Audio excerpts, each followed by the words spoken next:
Yeah. Conscious. Matic. Alright, so far where I come from.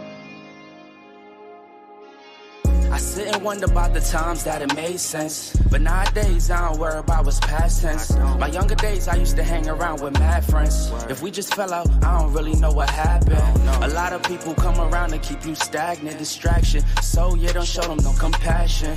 We was really out here grinding, really rapping, stacking them Franklins, them Grants and them Jacksons. Imagine if we would've never chased our passion. We probably would've never knew what happened. They was all just talk, we showed action. Once they leave, don't you let them back in. Just pack up all their stuff and send them packing. I'm blacking on anybody thinking they could act up with me. This vibe ain't for free, cause where I'm at in life, I'm only focused on me. Note the self, know yourself, focus on your health. They don't wanna help them, it, do it by yourself. Don't give them no excuse to put you on the shelf. If it's me, myself, and I, then it's no one else. Yeah. Self-love is the best love. It's the people who always give that never get love. They ain't real enough to probably say they messed up. Just let it go and make the best of it. Yeah, self-love is the best love. It's the people who always give that never get love. They ain't real enough to probably say they messed up. Just let it go and make the best of it. Love yourself. Practice what you preaching, but clearly they not practicing entitlement and pride. Yeah, those two things they factor in. Inspire a lot of control.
Yes.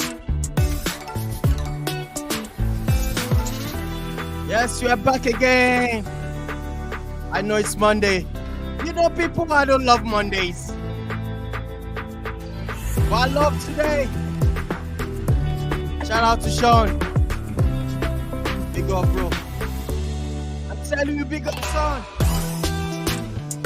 It's that day. King.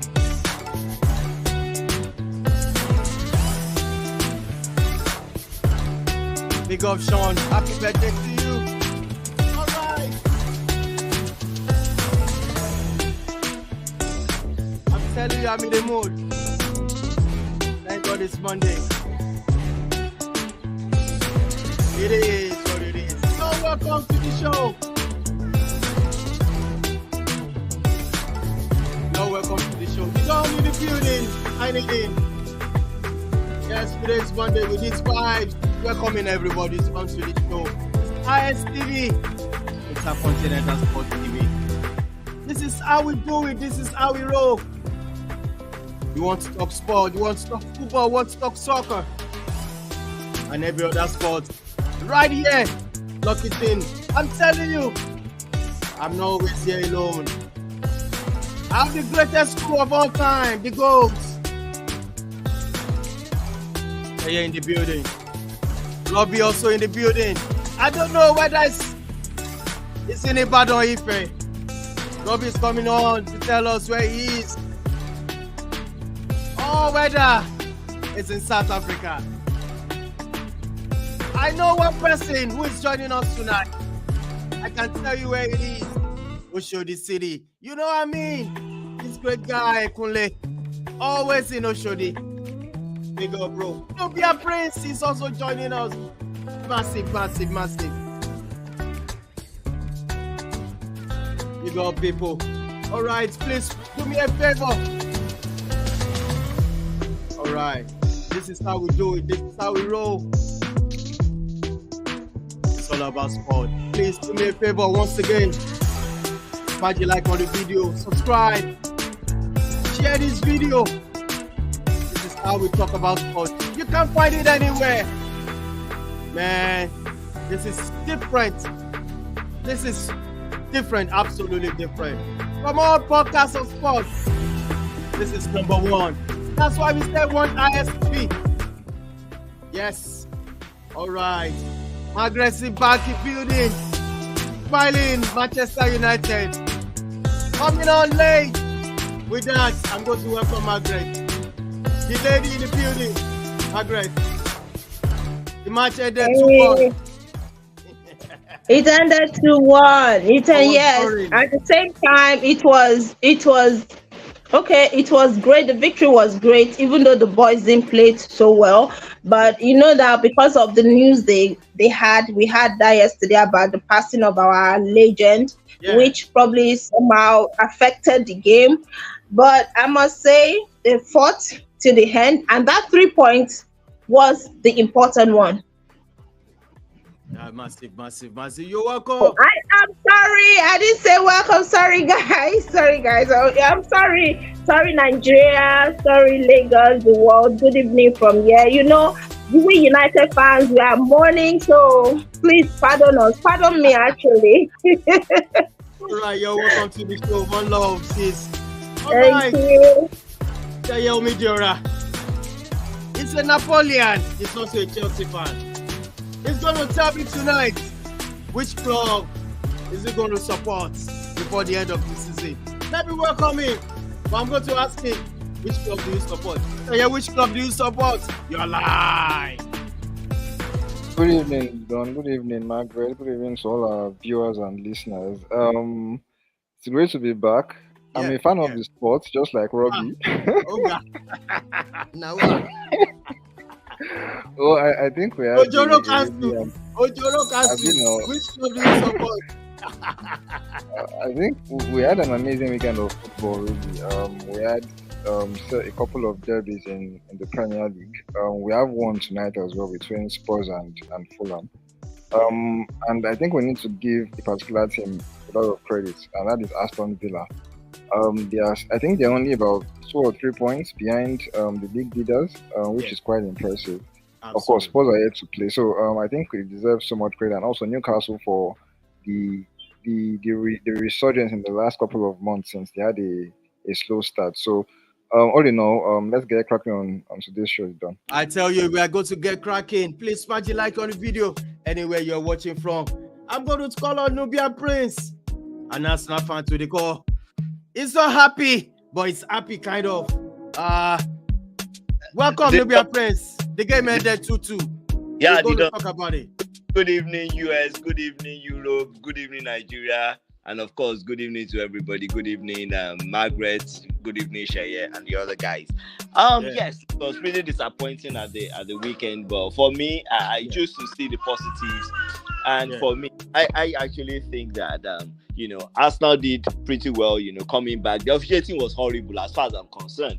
There were 2 penalty shouts. He gave the wrong one and denied the right one, because I don't understand how VAR missed, that obvious foul on Gabriel Jesus, and even the shirt pull on Tomiyasu, but it's what it is. And I don't know how they came about, picking the penalty for that supposed handball. And to imagine if he had picked it without checking VAR, I would understand. But the guy went to VAR, saw an opportunity to have a second view at that supposed foul, and still felt it was a penalty. That's how shameful it is. Then, of course, it was the battle of £100 million signings, and I think that battle, Declan Rice actually won that battle, because he got a goal.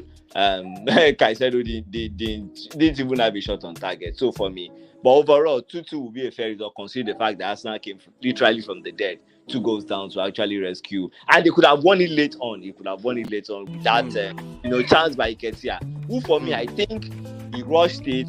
He didn't have the striker instinct. The striker getting in the box, getting that position. What you want to do first is ensure that you are comfortable. You want to pick your spot, because any foul on you will be a penalty and a potential, red card. So he should have taken time. He rushed it and he flubbed his chance. I think if he had, kept his cool, he should have nicked that and Arsenal. All right. That being said, welcome in. Don't be afraid. Kule is the next person. I'm telling you, Kule is the no show day. Let me ask him, Kule, where you at? Listen. Good evening, John. Yes, I am in Oshodi at the moment. I tell you. I good know. To be yeah, and it's good to be back. Yes, and it's good to be back on the show.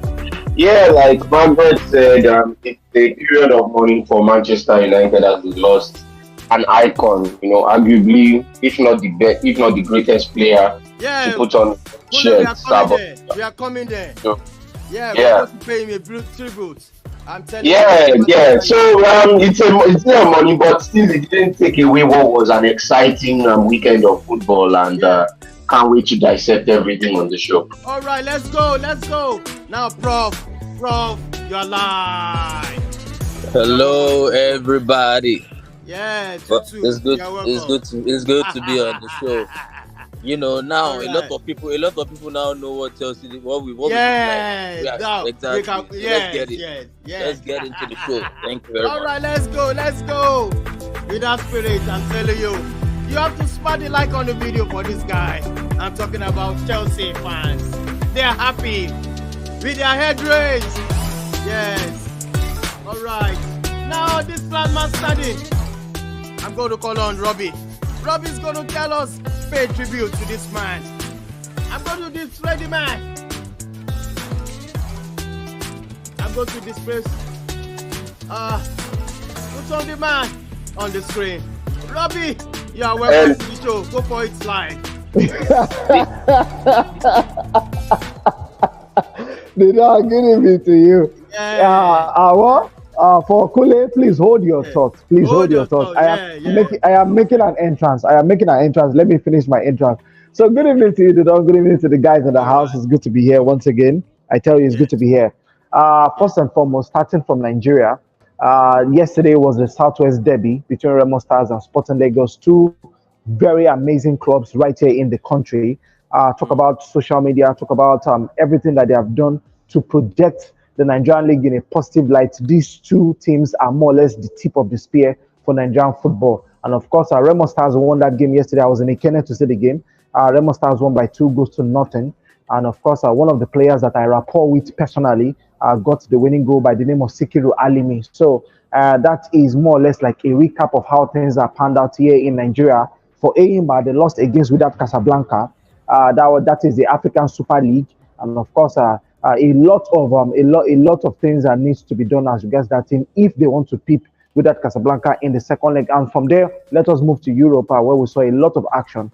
I would salute Chelsea first and foremost for an amazing job they did in the first 50-60 minutes of that game. And of course, I would salute Arsenal as well for making that game a proper contest because when everybody thought they were out and cold, they came back in the game. And of course, I would say that Robertson Sanchez was the man that more or less opened the door for Arsenal's revival in that game, because if he had not more or less made that very ill-fated pass, I don't think Declan Rice would have been able to get that slick goal he scored to more or less bring up the fight back for the Gunners. And for United, they had a decent game against Sheffield United. They struggled a little bit, but I think I will go with the narrative of Kunle and Margaret as regards to the fact that the news of the passing away of probably the greatest player in English football history, talking about Bobby Charlton, more or less hit the team. And of course, some of those players knew him personally. And of course, you cannot be a United player and not know Sir Bobby Charlton. He is one man after Sir Alex Ferguson that is always in the stands to watch United play. And iconically, one of the stands in at Old Trafford is named after him. So it tells you how much of a figure, it tells you how big he is as a person, talking about his contribution not just to United as a club, but also to English football. He was part of the team that won the 1966 World Cup. That is more or less the only World Cup that England has won so far. He was also part of the team that won the 1968 Euros for England, and is one of the few survivors of the 1958 Munich air disaster that wiped away a number of United's players back then. And of course, they were referred to as the Busby Babes during that era. So it just tells you how very, very iconic this man is. He's a huge loss to United. He's a huge loss to English football. And of course, he is a huge loss to the world. Tributes were flooding in throughout last week as regards how much this man has impacted football. So it's a huge one for United. And of course, hopefully in the coming weeks, they will be able to bounce back and of course, honor his memory very, very well. On that note, I say good evening and it's good to be here. I'm telling you, good evening to be here, everybody. I'm crying here. Oh, Robbie, that was so emotional. Thank you.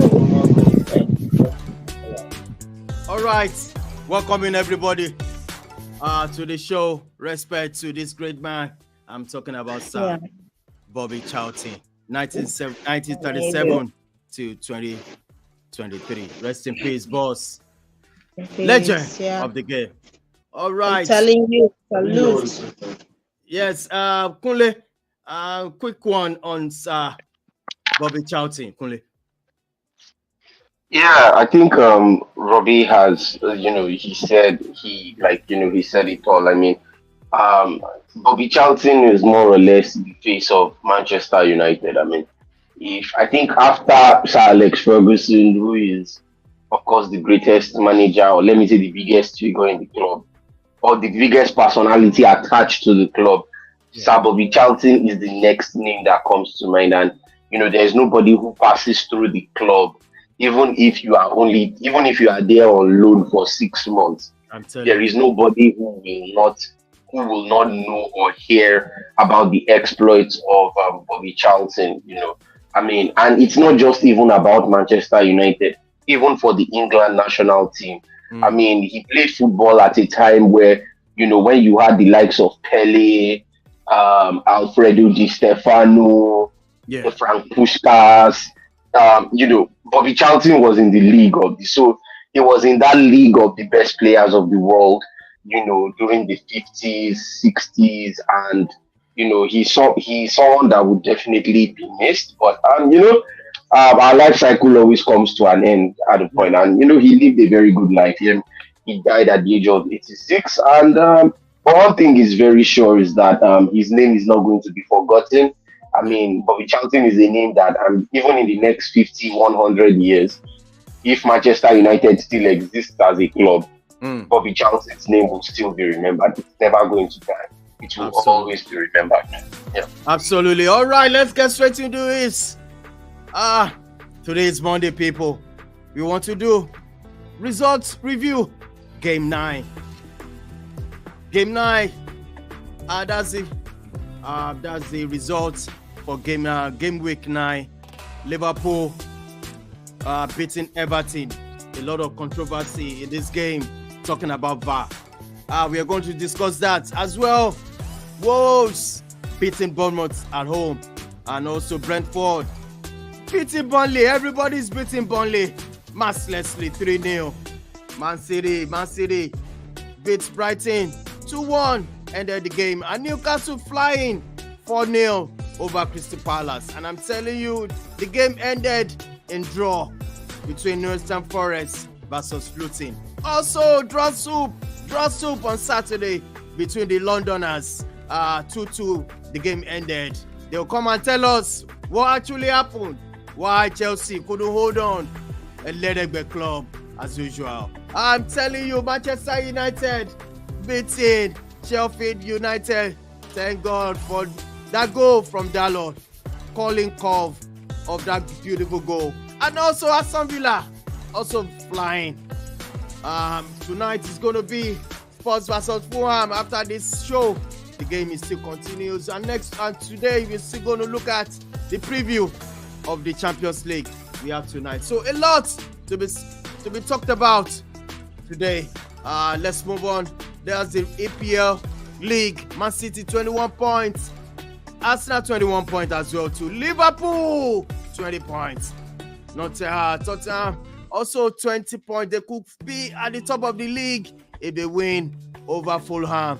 All right. That being said, let's go back to the result. I'm going to start with Liverpool versus Everton. The game ended 2-0 But I'm telling you, there's a lot of controversy in that game. Shayomi Diora, talk to me about this game. Liverpool versus Everton.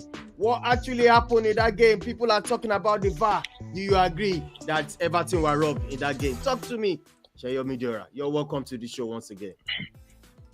Yeah, about the Merseyside derby, I think we all foresaw the result.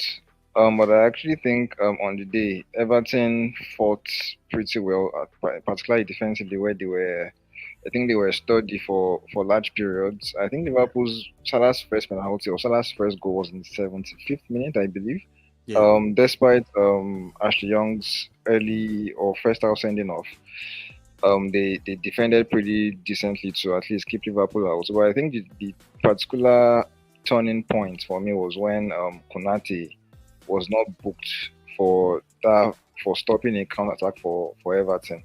That should have been a second yellow. It was booked for something similar. Yeah. A few minutes before the second foul, and you could actually tell because I think immediately after that happened, when he was let off the hook, Klopp brought on Matip for him, knowing full well that look, he just got out of jail. It was under the lifeline by not being sent off. So I think and you could tell that Sean Dyche was unhappy. He was upset by that because obviously it had an effect on how the game played out. Because if it was 10 men apiece, I think obviously Liverpool might have been slightly cautious as well.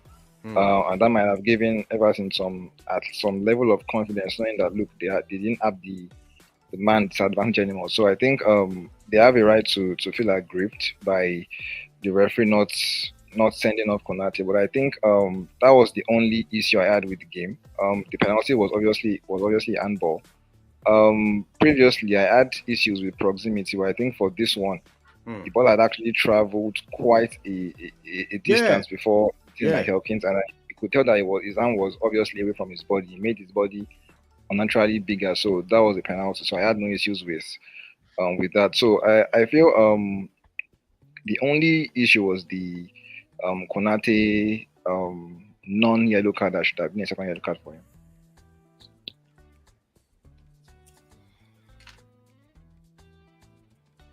So I lost you there. I said the only issue for me was the non-sending off of Konate.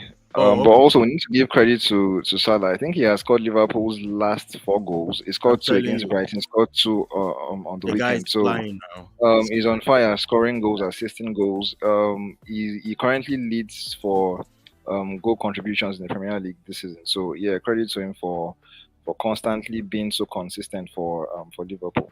Yes, moving on to this game, I want us to talk about is Brentford beating Burnley. Nubian Prince, this one will go to you.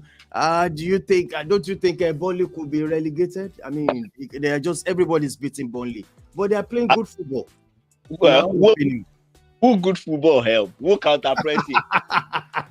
who can get pressing? Who possession? Who good football help? That's the honest truth. You see, before you start trying to make a statement, get your impression right first. I understand what company is trying to do. I mean, he learns it straight from Pep. So he wants to play attractive, free-flowing football. But unfortunately, he does not have the materials. I think they do possession football, and I think they do it well until the final third. Where they've been missing it is actually converting chances. And unfortunately for them, possession counts for nothing.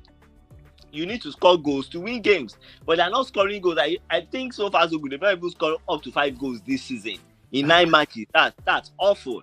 That is almost a relegation bound, form. So he needs to get it right, because if he doesn't, he might just be getting the boot anytime soon. They might just have to bring in a pragmatic manager who will understand that, see, we are not in the Premier League. We are not coming back from the Championship to the Premier League so that we can rub shoulders with the big boys and say, we too, we have, we too can play attractive football. No, what we want to do first is ensure that, because the honest truth is, if you are coming from the Championship, the chances are that you will go back immediately.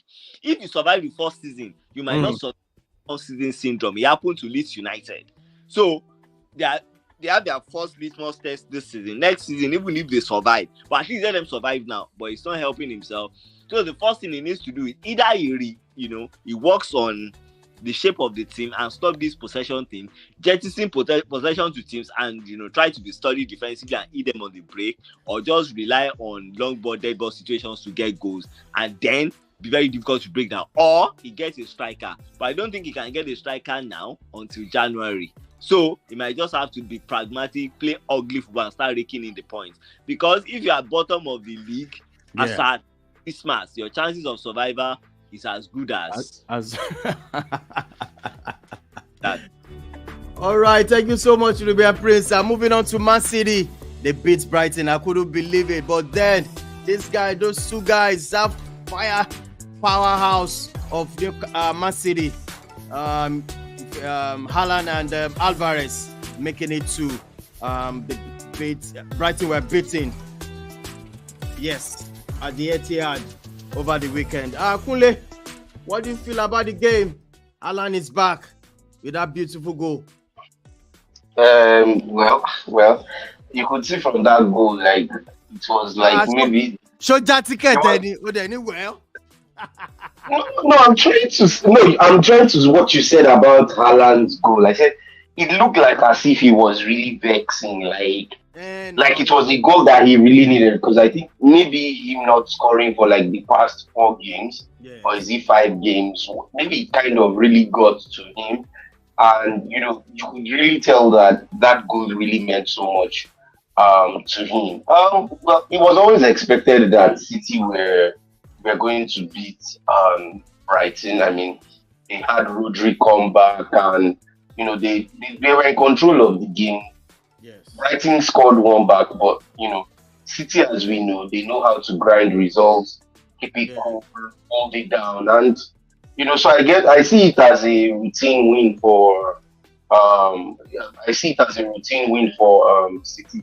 But I just have kind of like have concerns for Brighton, because it seems a lot of their players seem to be getting injured. I think from a new update that just came in, I think Danny Welbeck is now injured, or I don't know who that player is. And, they are losing so many players, and, they are going to have to play in the Europa League. How they will now navigate it with the Premier League, I really don't know how Roberto De Zerbi will do that. So I can say that he's probably not one of the happiest managers in the Premier League right now, but I think Brighton can still put up a good fight, regardless of the setbacks that they have, and it's going to be interesting to see how far they can go this season.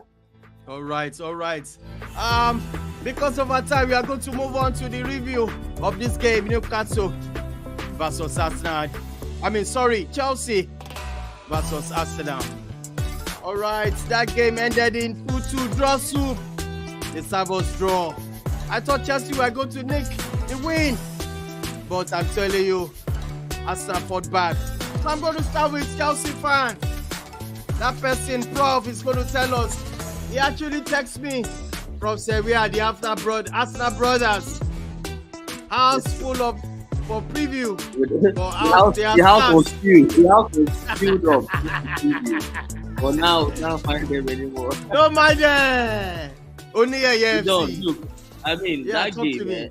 I thought you guys were going to win, no? Yes, I don't even anymore remember the Iniesta goal. That year. I don't know what year. I can't remember the year when Iniesta struck us at the dying minutes. When Chelsea and the Champions League, Champions League, yeah. It was again. That was exactly. This was the first goal going back to that time. I was heartbroken, to say the least, because we all saw that game. It was a sheer masterclass from Mauricio Pochettino. He outclassed Arteta from the beginning to the end, until Sanchez did the madness. Because if you see it, we all analyzed this game in the review. The formations, we didn't expect Arsenal to start some players, but Arsenal started with their full strength. Gabriel Martinelli was there. Bukayo Saka started. I was even saying it last time that I saw Martinelli starting the game. Gabriel Jesus, Rice, everybody full strength. But Pochettino did something, and I think we all thought. That's what I want you to tell us. That's what I want you to tell us. Well, okay, go ahead. Sorry. It wasn't a 4-3-3 anymore, because I was shocked when I saw Conor Gallagher and Palmer pressing from the front. So we almost played a disguised 4-4-2 formation, and we choked the midfield, sending Arsenal to play the ball wide. So Arsenal, they build up with Jorginho, Rice, and Odegaard, but we blocked all the passes, all the pathway to those people, to three of them, and forced them to play the ball to the likes of Ben White and Zinchenko.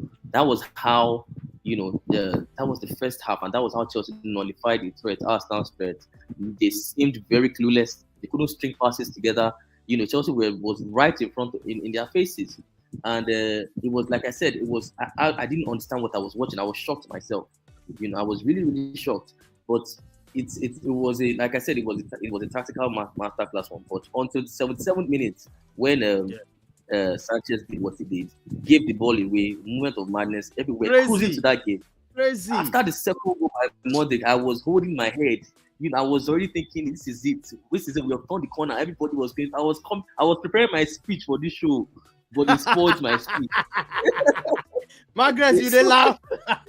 They threw my speech away. I'll tell you, but all in all, what I positive to take from that game, because I think all of us saw the game, and we can see what Chelsea is building. We've been saying it for months. I think now people can start to see what likes of Boli, when you look at the players we've sold out, none of them are really doing anything in their clubs. Look at the people we've bought. Look at the likes of Palmer. Look at his touches yesterday. Was it yesterday or 2 days ago? Yesterday. It was fantastic touches. And look at Raheem Sterling coming back to resuscitation. Look at Modric. I think he meant the goal. As a Chelsea fan, I'll tell you, he meant the goal. I don't care what anybody says. It was a fantastic goal from him. So the team is gelling together, and we've said it time and time again. When these players come back, like I said, Arsenal went to their full strength players. We still have the likes of Reece James to start. Nicholas Jackson did not start the game. We have Christopher Nkunku to come back. This team, they are going to cook. So I just, so I'm one thing that game, the message we've sent through that game to other people is, you cannot you can't underestimate Chelsea anymore, because that is Arsenal, very full strength Arsenal, title contenders. We made them look like Luton. That was how Arsenal were. They looked like Luton for 20 minutes. Very honest. All those games that we have, who were saying we sit down for us. The time they called it the killer games. Now Chelsea will go to those games and they are full of confidence. So I'm very happy for that. I'm not happy for the points, but I'm happy for the performance. All right, that being said, fantastic from Prof. Chelsea fan to the core, to the bone, to the flesh. He loved Chelsea. He said, don't underestimate Chelsea anymore. Stop it. All right. Can I say something, Didon, please? Oh, yes, it is you. Hold on. Nubia Prince, calm down. It is you I'm coming to, because you are the only Arsenal fan on this show. So I'm going to give you this platform to actually tell us, you have the confidence that you're going to beat Arsenal. I mean, you're going to beat Chelsea, no doubt about it. But what really happened? I mean, forget about whether it's a penalty. You guys didn't expect that game to be like that. I said it in the previous show that beyond the form, it's actually a derby. And when you talk about derby, form goes out of the window. It's a grudge. I said it. So I expected that Chelsea were going to lift their game, and I wasn't surprised. But again, Arsenal played into their hands by starting a bit slow. Arsenal started slowly, and they allowed Chelsea bursets, literally. Prof, do you agree? They gave Chelsea the initial. I don't think they started slowly. I think Chelsea made it. In addition to that, the very first contentious decision went Chelsea's way. I think if Chelsea had not gotten that penalty, things would have been different. But getting that penalty, Chelsea were not planning to take the lead. They got the lead, then they grew in confidence. Then that fortuitous second goal, right? that was Sorry. Did you say Chelsea were not planning to take the lead? Are you serious? Yes, they were not. I'm very sure Chelsea. Before Kunle, do you agree? Kunle? Before that penalty, did Chelsea have a single shot on target? Did they? We were bossing the game. We were bossing the game. Yeah. Did you have the highest number of possession? No. Did they hear them? No. Before that penalty, did you have a shot on target? No. what was the possession? Was it not having higher possession? So that goal, that penalty was against the run of play. Take it or leave it. So what are you saying? Nubian priest, stop looking for what to use as an excuse for not playing well. That's not what I'm doing. I don't know. There was a chat I wrote.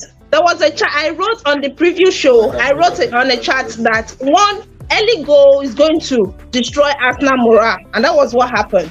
Because Arsenal were actually so lucky in that game. Chelsea would have won it. Arsenal were lucky. And then your David, your goalkeeper, Arsenal goalkeeper, I don't know. Honestly, the reason why I don't know what Arteta sees in him, probably because he needs to sweep.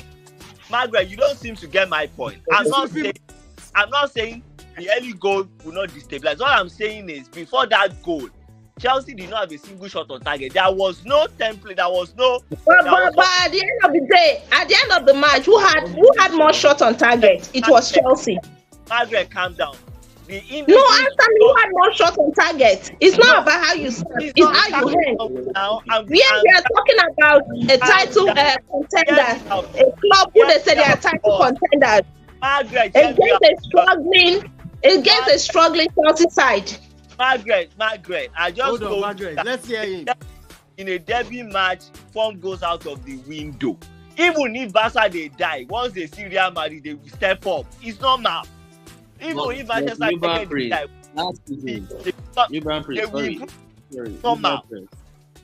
yes. Form goes out of the window. We all know. But last season, where was Chelsea's form? Where was that? Form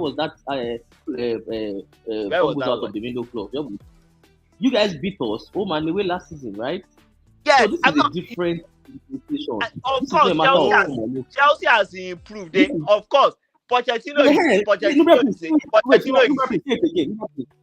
it again. Chelsea has say it again. Yes. Good. I want to hear that from you. I'm not hyping you guys. Let's take it as a fact. Pochettino is better than Lampard and Graham Potter now. So you expect that he will set up his side in a better way. You expect that he will set up his team in a better way. But my point still remains that the game would have been entirely different if Chelsea had not scored that, if they had not been gifted that penalty. That's the reality. And now you can talk about Sanchez gifting Declan Rice. If you look at that pass again, Declan Rice anticipated it. There was a Chelsea defender in front of Declan Rice. Go and watch it again. Declan Rice ran behind that guy, got in front of the ball. Now, it is easy to blame the goalkeeper, but my point is this. Why did that Chelsea player not anticipate and do something? Even if it means pull the shirt off. All right, guys. Prof, please hold on again. Hey, John, I would like to say something on the game. In fact, yes, I want you to talk. You see, on this one that I don't understand where, for me, I don't know, but I think Chelsea fans seem to be getting ahead of themselves here because maybe they don't seem to realize that, look, they are still a work in progress here. And I can understand, yes, all of this is for bragging rights because if you had beat Arsenal. But the truth is, if Chelsea had beaten Arsenal, that in itself doesn't mean that, Chelsea is here, because we know next game things can be different. Let's not forget that Chelsea don't seem to have, they still seem to have a couple of players out injured. And yes, some are beginning to pick up steam little by little. So, you can't just come and say it as if that this was a game that an Arsenal side who have been a very much improved side from last season, you just want to throw it there. It wasn't going to happen. Even if the goal, look, all this one of the blame on Sanchez, I feel it doesn't hold water because even at 2-0, it doesn't mean that the game is still. One goal changes everything. And don't forget, this is a London derby for the love of God. This is between two of the biggest clubs in London. So the fact that Chelsea has a 2-goal lead doesn't mean that that was going to be it and Arsenal were just going to be looking. If Sanchez made a mistake and all of that, it's because maybe Arsenal were already mounting pressure or something at some point, and that's why it happened. I mean, you even look at the penalty that Chelsea got. So to me, I see it as end-to-end action that happened. It wasn't a case of one team was better than the other or something. It was simply against. Now, quickly, let me ask. I am disappointed in what you just said. You see, you didn't watch the game. You did not watch that game. Let me ask, Prof. Hold on. I want to ask Shayo Midioran. Please, it seems you want to say something about the game. Because Kunle is really tackling you guys. That. Oh yeah, talk to me. Tell us the truth. To be honest, apart from you can say in-game nerves, where I watched the game, I saw with a few friends, and then after the first goal, and just to contradict what Nigerian Prince said, I think before in the first 10-15 minutes, I think Chelsea actually maybe slightly edged possession. It was after Chelsea went ahead, they ceded the ball to Arsenal. I complained about Chelsea's composure in possession after they went ahead when it was 1-0. I felt they were playing too many long balls forward, long aimless balls forward. And that continued in the second half, obviously. But it's actually weird, and that's how football can be at times. When Arsenal scored their goal through Declan Rice, that was actually the period where Chelsea began to have way more composure on the ball. I saw them bypassing Arsenal's press fairly comfortably. I saw them connecting easily than they did previously, and it was quite weird that that was when the mistake happened. I just find it surprising that there was an easier pass for Sanchez to Levi Colwill, who was in the left back position at the time. If he had played that, he probably would not have considered that goal. And at the time, Arsenal had not had a shot on target up until Declan Rice's goal. So I feel you can look at it from both ways. Either the glass is half empty or half full. Before the game, if they had offered Chelsea a point, they would have taken it. But I feel in circumstances, they could and should have even added to their lead, because we saw Cole Palmer be a bit indecisive when he had the ball after the gift from David Ryan. We saw Jackson just not shoot when he should have shot when he had this chance as well. So it could have been 3-0 at the time, which probably would have been game over. So Chelsea, I think they're going to grow, but obviously you can see green shoots. Before their winning run, they were actually playing decently, but there were no results to show for it. But now they're beginning to get results. So let's see if they keep improving as the season progresses. All right, the only person I've not spoken is Robbie. Robbie, please share us your opinion. I want to say something also. I've not said anything about Chelsea. I know we are coming to you. I'm coming to you. Robbie, what's your take on this, on the game? The Star Wars draw 2-2.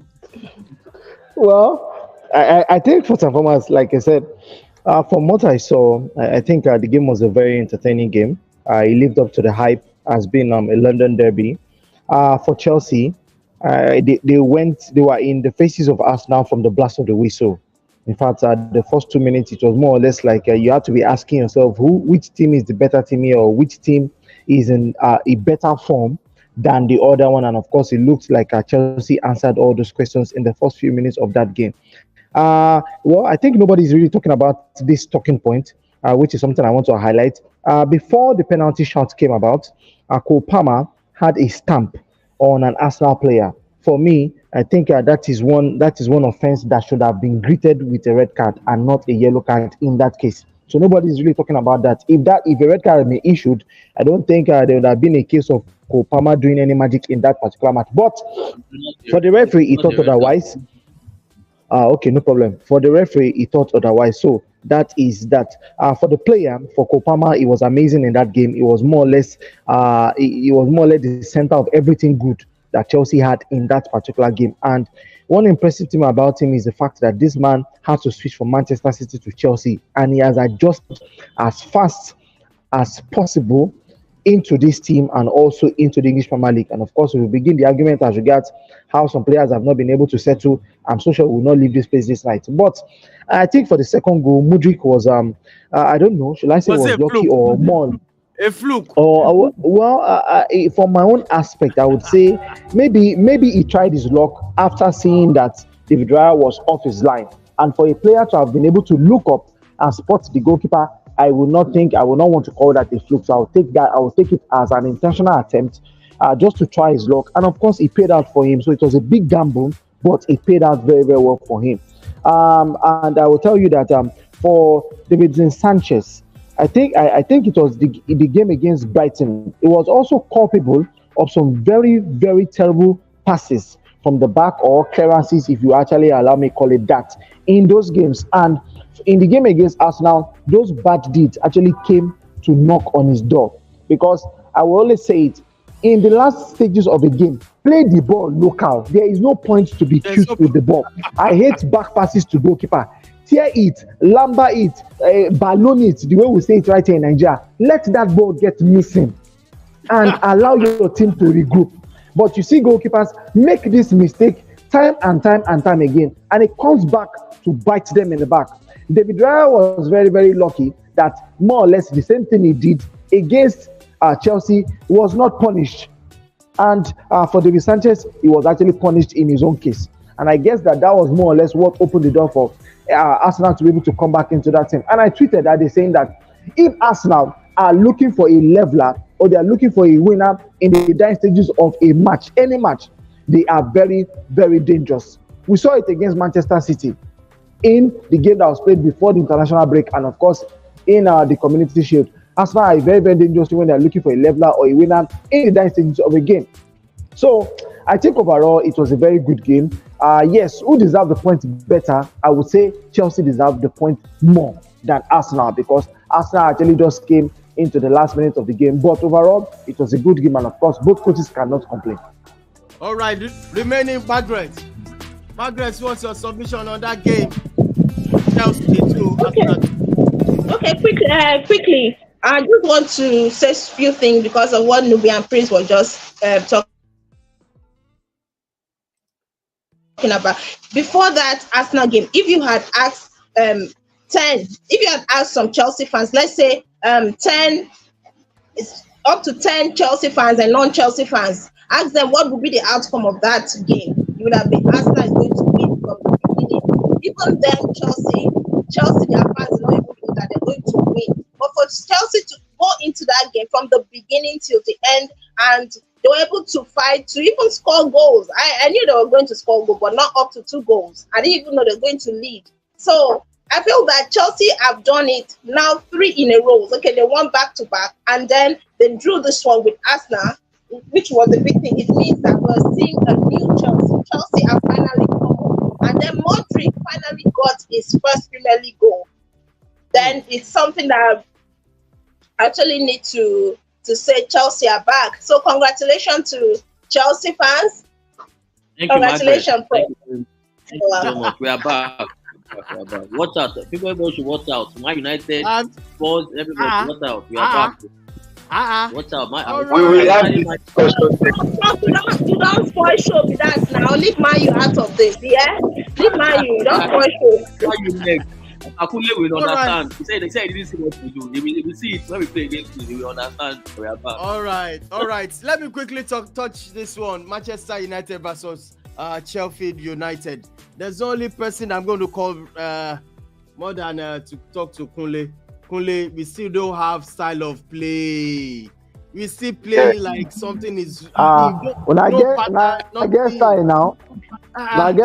Makosa style.